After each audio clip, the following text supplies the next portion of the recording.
आप अपने ट्विटर पर इस वक्त जरा हैशटैग टीना सर्च करिए। आप मेरी तरह स्क्रॉल करेंगे तो कई ट्वीट्स की बाढ़ आती आपको दिखेगी। इसमें मुख्य हैंडल आपको मिलेंगे कांग्रेसियों के। शुरुआत की राहुल गांधी ने और फिर कांग्रेसियों ने एक्स पर हैशटैग टीना लिखकर सरकार को ट्रोल करना शुरू कर दिया। लेकिन ये टीना टीना है क्या? मैंने भी समझने की कोशिश की, क्या है टीना।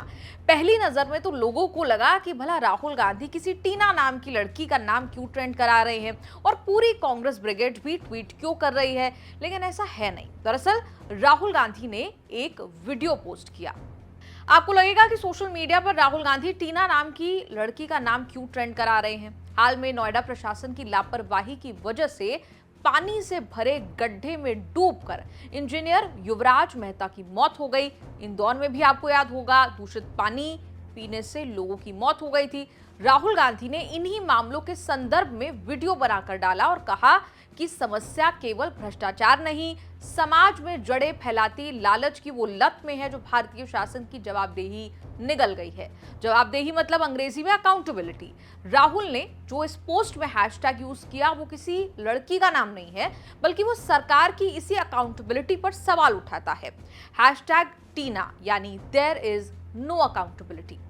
ये तो राहुल गांधी की दी गई फुल फॉर्म है, लेकिन असल में टीना का मतलब राजनीति में कुछ अलग ही होता है। टीना माने there is no alternative. Hindi में मतलब हुआ कोई विकल्प नहीं है। ये वो टर्मिनोलॉजी है जो एक समय में अटल बिहारी वाजपेयी के लिए इस्तेमाल हुआ करती थी, ये कहकर कि अटल जी का कोई विकल्प नहीं है, देयर इज नो ऑल्टरनेटिव।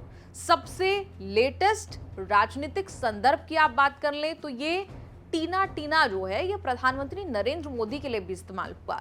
सुना होगा आपने चर्चाओं में भी, there is no alternative to Modi, मतलब इनके बराबरी का कोई नेता नहीं है। राजनीति में इसे टीना फैक्टर कहा जाता है। मोदी ने 2014 का चुनाव जीता, 2019 का लोकसभा चुनाव जीता, 2024 भी जीता, भले ही लोग उस जीत का विश्लेषण कैसे भी करते हों। पीएम बनने से पहले भी लगातार 3 बार गुजरात का विधानसभा चुनाव उन्होंने जीता। यानी आप देखें तो 2001 के बाद से जितने चुनाव लड़े सब में वो जीते। इसीलिए कहा जाता रहा there is no alternative to Modi.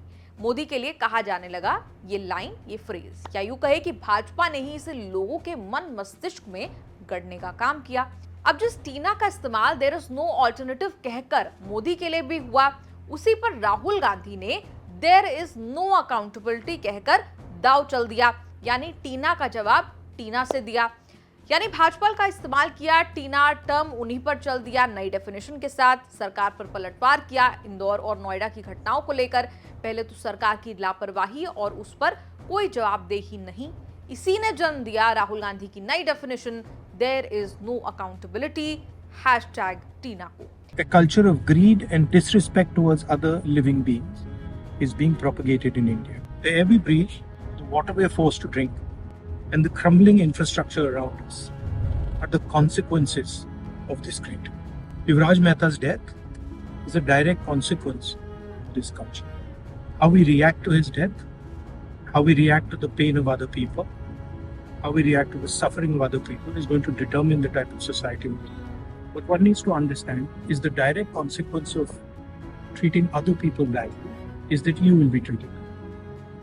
वैसे ये जो टीना टर्म है इसे आज से 42 साल पहले 21 मई 1980 को गढ़ा गया था। इंग्लैंड की तत्कालीन प्रधानमंत्री मार्गरेट थैचर, उन्होंने गढ़ा था इसे। तब वो महिलाओं से जुड़ी एक कॉन्फ्रेंस में बोल रही थी। सरकार के स्तर पर वो नीतियों को बदल रही थी, नया इतिहास वो बना रही थी, उनकी जबरदस्त आलोचना भी हो रही थी। तब उन्होंने कहा था कि देयर इज नो ऑल्टरनेटिव, और इसके बाद से ये 4 शब्द TINA टीना के नाम से मशहूर हुए, जिसका हिंदी में अनुवाद होता है कोई विकल्प नहीं है। तो यही थी पूरी कहानी राहुल गांधी के उस हैशटैग को लेकर, जिसे लोग समझ रहे थे कि आखिर ये किसी लड़की का नाम है या फिर क्या है जो सोशल मीडिया पर ट्रेंड कर रहा है। आपका इस रिपोर्ट पर क्या कुछ कहना है? कमेंट्स में लिखकर अपनी राय जरूर दें।